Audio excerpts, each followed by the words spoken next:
Hi, I'm Dan and I'm from Cardiff Gold, and we have some questions from viewers and comments from YouTube that need some answers apparently. So thought we'd hit through them. Okay, I'm gonna butcher this name. I've been practicing off camera for a little bit now on this. So Andrixrius, you'll have to put it up on screen.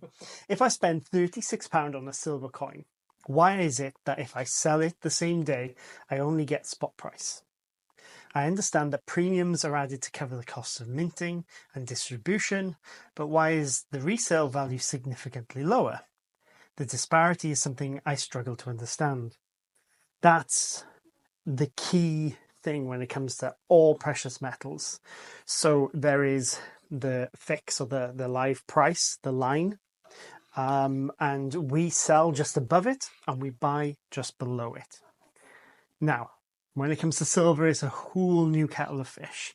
So there is VAT on all silver in varying different types and forms. There's also the delivery cost. There's also things like card processing, company overheads, company profit, minting fees, the cost of the capsule. It's all built into that one sort of price. So you also have to wait an amount of time to recover that money. We say on silver, sort of 10 to 15 years, but a current pricing and current movements, you're probably looking at 15 plus years at the moment.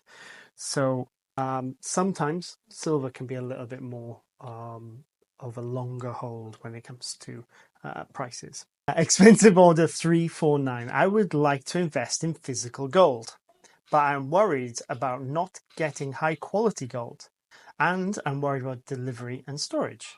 I don't want to be at risk of being robbed. What do you recommend? So burglary is a big issue. It can be something that keeps you up at night. There are many of places that will take care of your metals for you, including places like us who offer both safe deposit and free storage on your products that you buy from us. If you want to store things that you've bought elsewhere, then a safe deposit is probably a better option for you.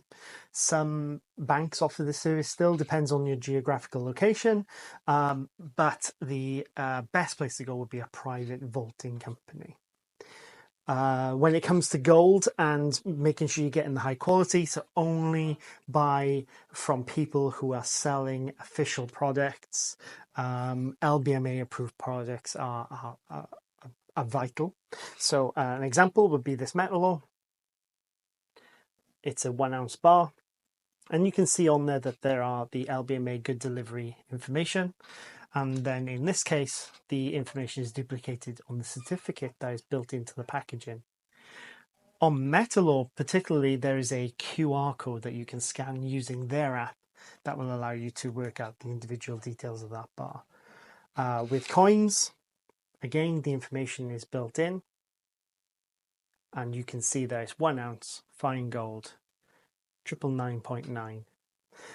Now, don't get me wrong, there are occasions where you are going to come across listings on places like eBay that may sound pretty good, but be very, very careful. Make sure that you are only using trusted sources. Meet in public if it's a face-to-face sale, so there's other people around you, and be careful on your method of payment as well. So that's a very important thing. But physical gold's definitely the way to go. Retail shops like us, you can come in, meet us, talk to us, get some opinions, form your own, and make a purchase if necessary. So that's probably the best place to start, and then develop from there. I'm looking into buying gold coins. Is there any particular brand I should go for? I've read that sovereigns and Britannias are tax-free. What are the pros and cons to buying these? Can you travel with a number of gold coins, as I believe they are legal tender? So there's quite a few questions in there. So the first one, is there a particular brand I should go for? So by your mention of sovereigns and Britannias, I assume you're in Britain.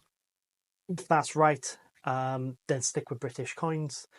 There are some tax benefits that you lead on to within that. So investment gold in the UK is not subject to VAT. So there's one tax sort of gotten around.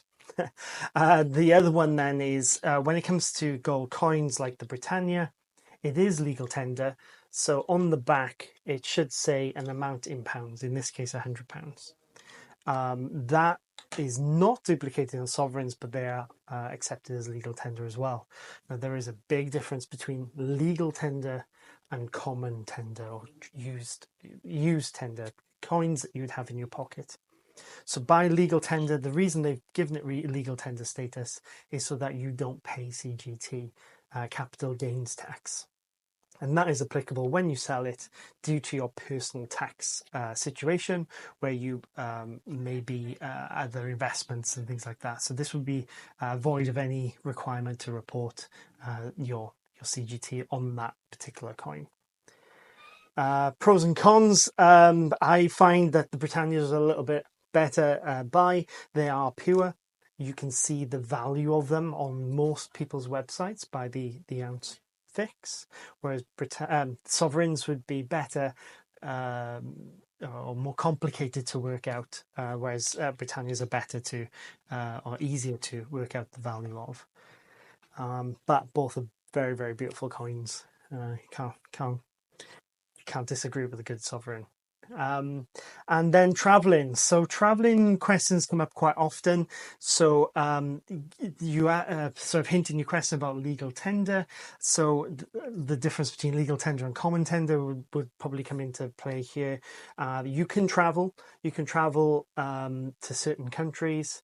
I can't give you advice on traveling to every country, but when you're entering into the UK, you would have to declare anything over 10,000 euros in value in your possession, and then paperwork would help with that as well. So just be careful, check the country that you're traveling to and their laws. The FCA website will give you more information about that. So, Stevie Top, I am looking to start buying physical gold as an investment for my children.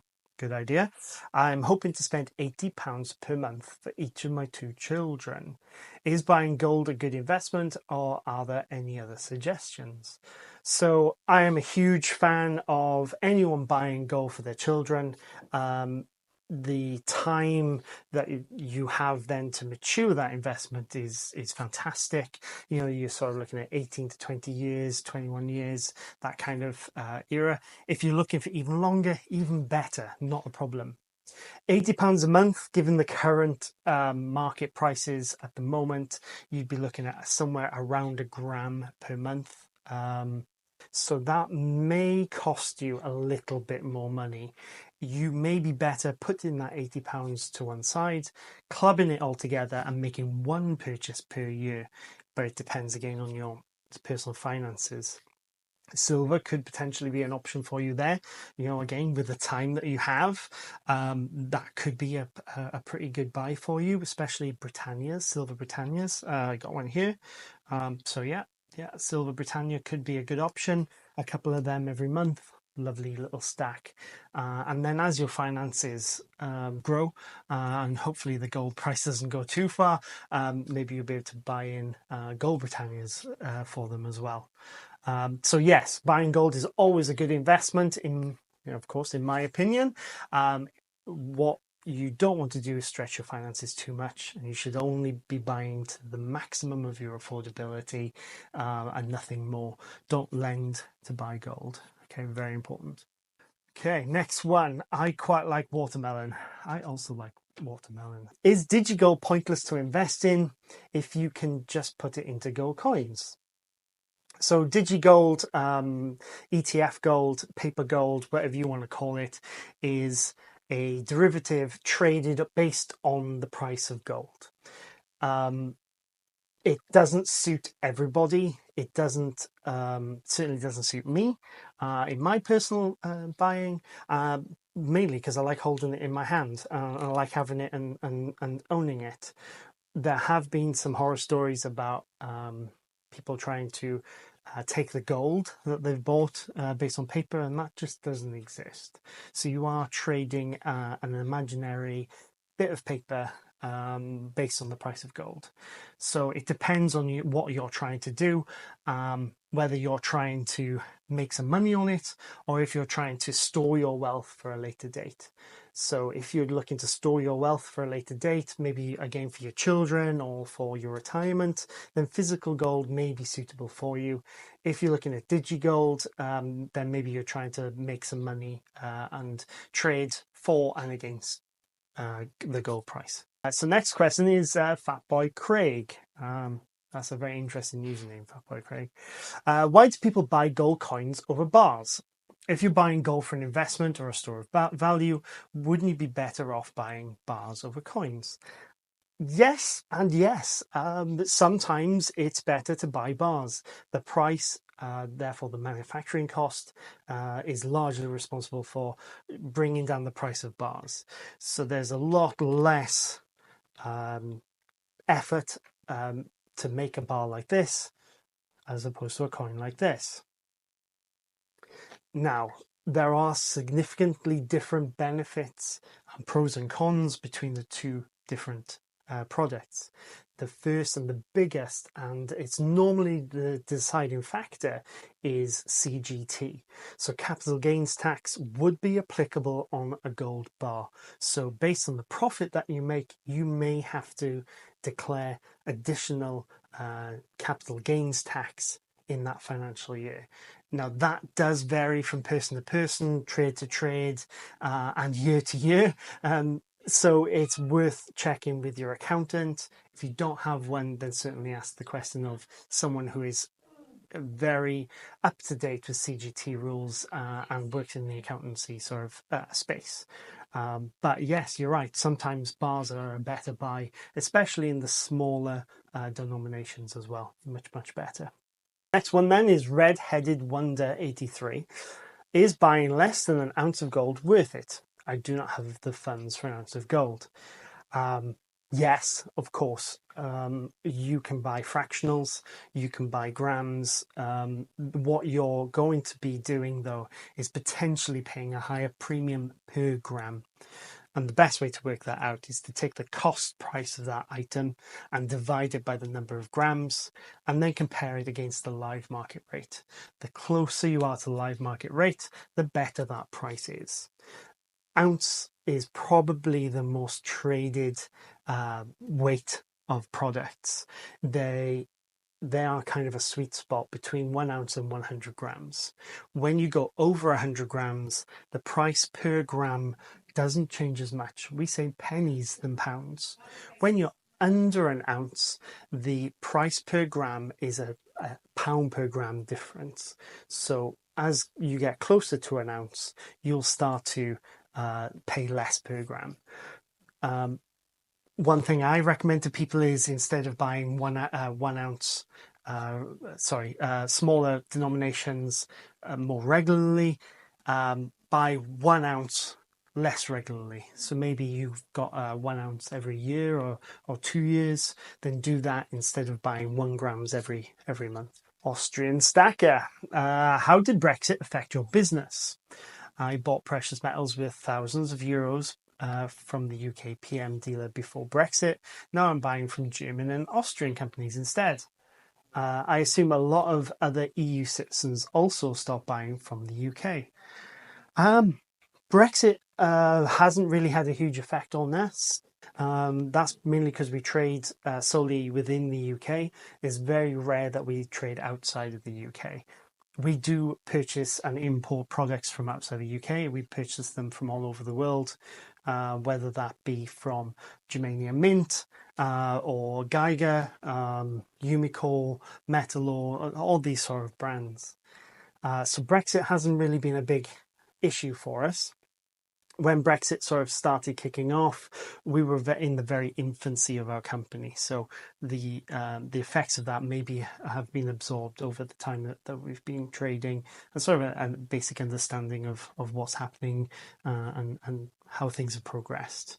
We do find importing items very complicated and convoluted, but that has gone a lot easier and a lot more smoothly of late.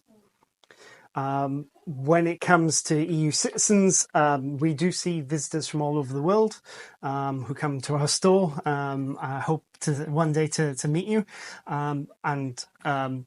Yeah, it's the same product no matter where you go. What does change is the price, and obviously then that can be a big factor. Ian Atterbury 7013.